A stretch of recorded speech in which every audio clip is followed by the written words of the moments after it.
রাজ্যপাল আপনাদের গ্রামে এসেছিল এবং এই সকল পরিবারদের সঙ্গে দেখা করেছে। রাজ্যপালের ঘোষণার পরেও পেল না অনুদান। এতে ক্ষুব্ধ নিহতদের পরিবারের পাশাপাশি গ্রামবাসীরা।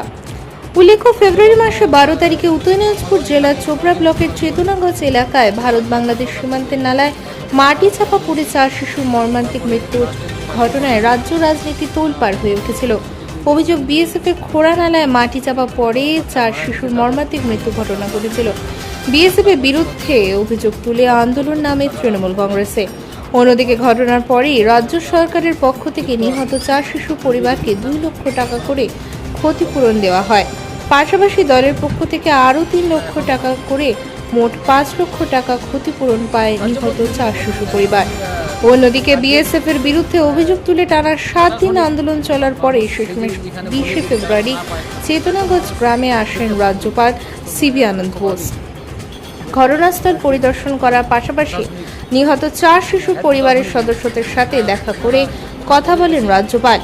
পরিবারের পাশে থাকার পাশাপাশি 1 লক্ষ টাকা করে আর্থিক সহযোগিতা করার কথা ঘোষণা করেন রাজ্যপাল। এরপর প্রায় 4 মাস পেরিয়ে গেলেও এখনো পর্যন্ত রাজ্যপালের ঘোষণা মতো 1 লক্ষ টাকা আর্থিক সহযোগিতা পেলেন না নিহত 4 শিশু পরিবার। এতে ক্ষুব্ধ পরিবারের সদস্যরা পাশাপাশি গ্রামবাসীরা। তবে আদৌ কি রাজ্যপালের ঘোষণা মতো আর্থিক সাহায্য পাবেন কিনা তা কেউ জানেন না। বাইট সোহেলুল ইসলাম নিহত শিশুর বাবা, বাইট গোলাম মোহাম্মদ নিহত শিশুর বাবা, বাইট আসমাত আলী স্থানীয় বাসিন্দা, বাইট বাবুল হোসেন স্থানীয় পঞ্চায়েত সদস্য, বাইট জিয়ারুল হক তৃণমূল নেতা, বাইট তাপস বিশ্বাস জেলা বিজেপি সাধারণ সম্পাদক।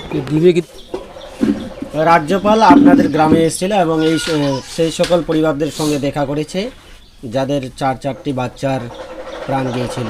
আপনাদের এখানে একটা দুর্ঘটনা ঘটে, কি আশ্বাস দিয়েছিল রাজ্যপাল? তো আমার এখানে 9 দিন ধর্নার পরে আমার রাজ্য সরকার থেকে 5 লক্ষ টাকা অনুদান দিয়েছে।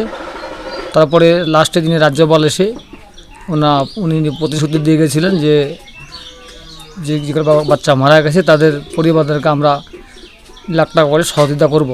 কিন্তু এখন পর্যন্ত কোনো টাকাটা দেয় নাই, এখন এরাও পাই নাই। এটা নিয়ে আমরা ক্ষিপ্ত আছি, দিবে কি দিবে না, এখনও কোনো ভালো মন্দ কোনো খবর পাওয়া যায় না। সেই আশ্বাস কি পূরণ হয়েছে? না, এখনও হয় নাই। কি চাইছেন বর্তমানে সরকারের কাছে? রাজ্যপাল যদি একজন উনি রাজ্যের মানে প্রশাসনিক মানুষ, সেই যে যদি এখানে বলে যদি টাকাটা না পায় তাহলে তো মানুষ ক্ষিপ্ত থাকবেই, মানুষ তো মানে দুঃখ পাবেই। যে কোন রাজ্যের একজন প্রশাসনিক মানে হেড প্রশাসনিক লোক, তিনারা কথা বলে গেছে, বলে দেওয়ার পরে এখনও টাকাটা আসে না, তো মানুষ তো ঠিক তো থাকবেই, দুঃখ প্রকাশ করবেই। পরিচয় বলবেন? আমি চেতনাগঞ্জ